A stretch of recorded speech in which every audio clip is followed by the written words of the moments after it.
In the heart of the sun-scorched Rift Valley, where ancient acacias stood as silent witnesses to centuries of tradition, the secluded village of Laini lay cradled by legend and ritual. For generations, the people of Laini had revered honor, purity, and the sacred bonds of family. At the center of this cherished world was Mzee Omari, a respected elder known for his wisdom and steadfast devotion to ancestral customs, and his only daughter, Asha, whose luminous smile and gentle spirit embodied the hope of the entire village. Asha was destined for greatness.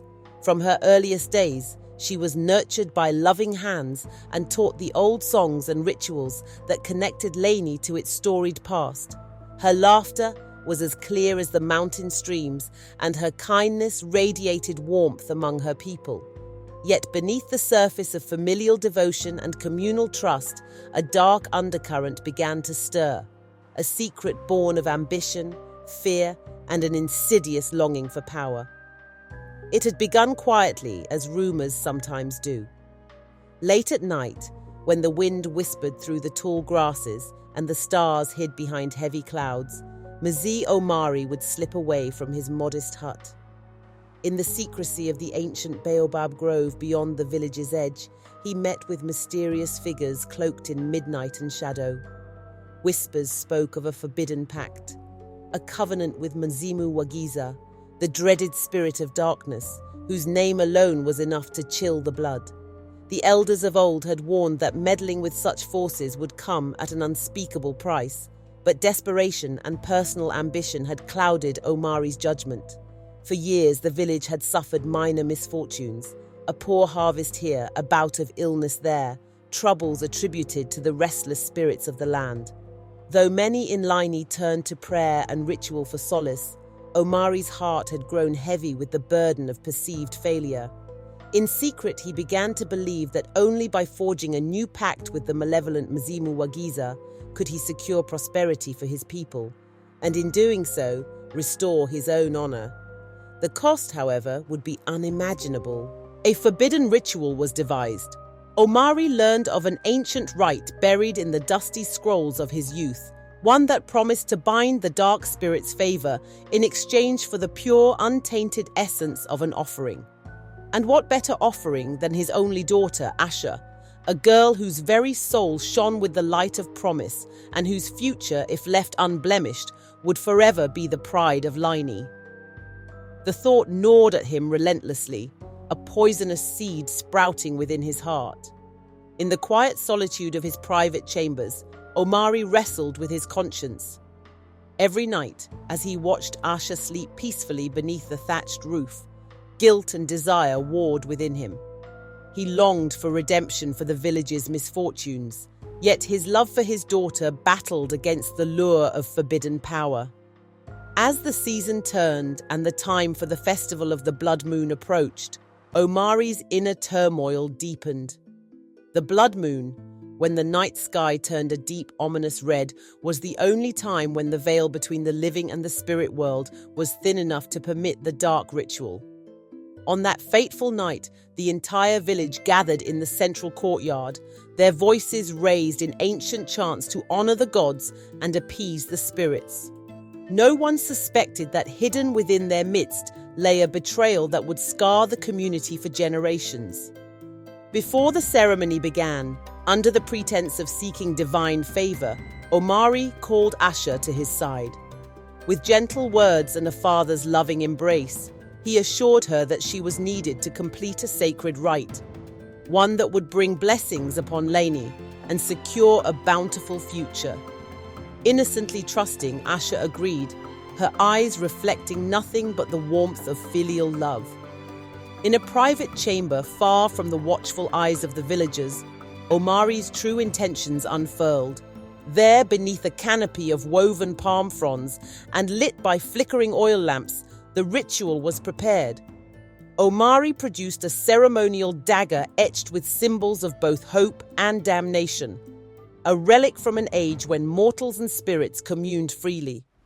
His trembling hands caressed the blade as he muttered incantations in a tongue lost to common memory. In that heart-wrenching moment, The air seemed to thicken with both sorrow and dread. Omari's eyes, usually warm with paternal affection, were clouded by inner conflict and a darkness that no father should ever harbor. Without a word of warning, Omari bound Asha's delicate wrists with strips of ceremonial cloth. The very act, meant to consecrate the offering, tore at the fragile fabric of trust between father and daughter. As he raised the blade, the room fell into an eerie silence, broken only by the sound of a distant drum, a drumbeat that seemed to echo the mournful rhythm of fate itself. Asha's eyes widened in shock and betrayal as she realized too late the enormity of the act unfolding before her. Her voice, once sweet and melodious, caught in a strangled gasp as Omari's trembling hand delivered the first cut, severing not only the physical bond of life, but the sacred tie of trust between them. The moment was both excruciatingly slow and unbearably swift. Crimson droplets fell onto the sacred mat, and as they mingled with the consecrated oils and herbs, a dark energy awakened. The chamber seemed to shudder with the collective pain of ancient wrongs and unspoken sorrows. Asha's eyes, filled with a mixture of horror and profound hurt, searched her father's face for any hint of remorse. In that fleeting glance, she saw a maelstrom of anguish, regret, and a terrible ambition that no mortal heart should endure. Outside, the village of Laini continued its ceremonial chants, oblivious to the horror unfolding within the private sanctum of betrayal. When the ritual was complete, Omari cradled his daughter's weakened form as if to shield himself from the crushing weight of his actions. In his mind, the sacrifice was justified, a necessary, albeit agonizing, step to secure the village's salvation. Yet deep within, the seeds of guilt took root, and even as he spoke incantations to seal the pact with Mzee Omari, a small, desperate hope stirred that perhaps fate might yet be altered. The dark energy summoned that night was palpable.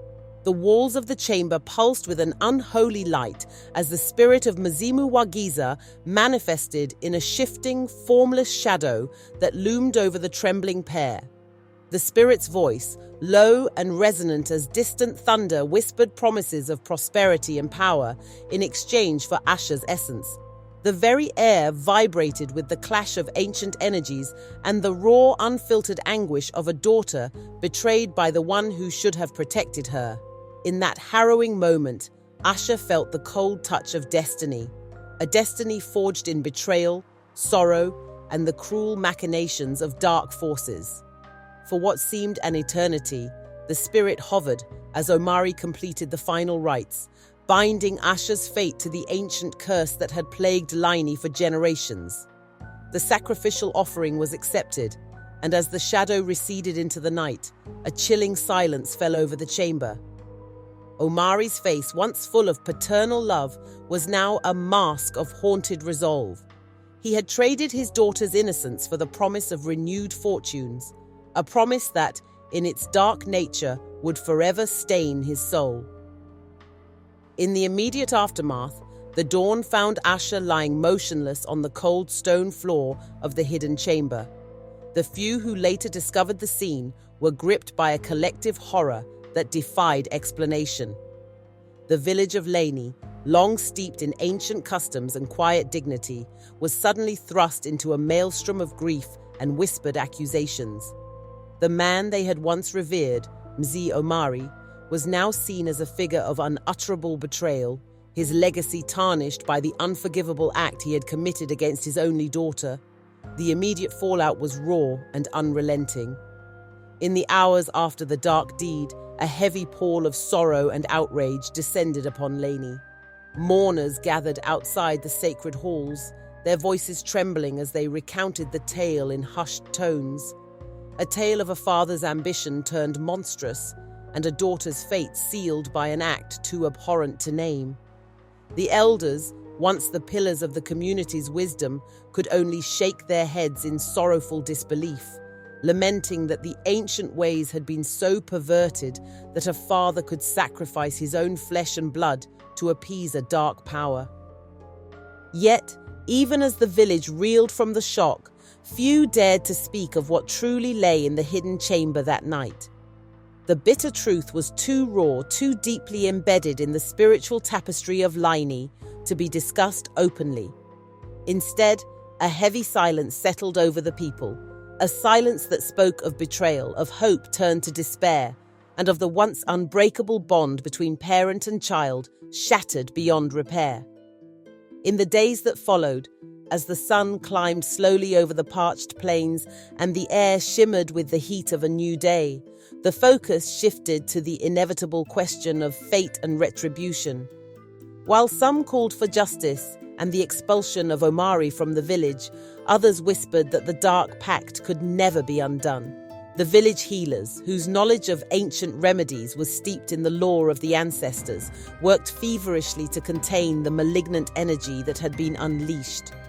Rituals were performed to cleanse the spirit of Laini, and offerings were made in the hope of appeasing Mzimu Wagiza, though these acts of contrition could not erase the scar of betrayal. Asha's fate, however, remained shrouded in mystery. In the immediate hours after the ritual, she was found clinging to the fragile line between life and death, her eyes clouded with pain and betrayal. The few who attempted to save her did so with trembling hands and tear-filled prayers, yet the dark energy within her seemed to have already taken root. Though she survived, the luminous spirit that once defined her was forever marred by the chilling touch of darkness, a permanent reminder of a father's unyielding betrayal. Even as the village slowly resumed its daily rhythms, gathering by the river at dawn, sharing quiet meals in the communal huts, and whispering in the twilight of what had been lost, a profound change had taken hold. The story of that cursed night became both a cautionary tale and a source of lingering anguish. The betrayal had not only severed the bond between a father and his daughter, but had also scarred the very soul of Laini, leaving its people to grapple with the harsh reality that even the most sacred bonds could be broken by greed and desperation. The aftermath, though brief in its duration compared to the long night of betrayal, left an indelible mark on the collective memory of Laini.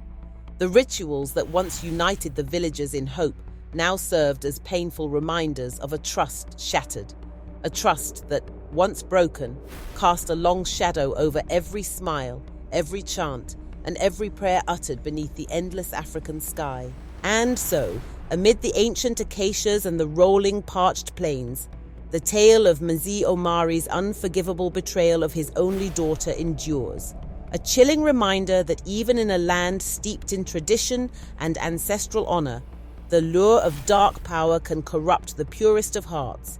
The legacy of that night lives on in whispered legends, in the tearful eyes of those who remember, and in the silent vow of every parent and child that such a betrayal may never again be allowed to take root in the sacred soil of Laini. And now, dear watcher, as you close this dark chapter of shattered bonds and forbidden pacts, why not join the tale yourself? Share your thoughts and wild theories in the comments below. Tell us, could a glimmer of redemption ever rise from such despair? Or will the shadows forever haunt Laini? If you enjoyed this twisted saga, give it a like, spread the word among fellow lovers of the macabre, and subscribe for more stories that dare to explore the depths of ancient betrayal. Let your voice echo like the ancient chants of Laini and help us shape the next chapter of these unforgettable legends.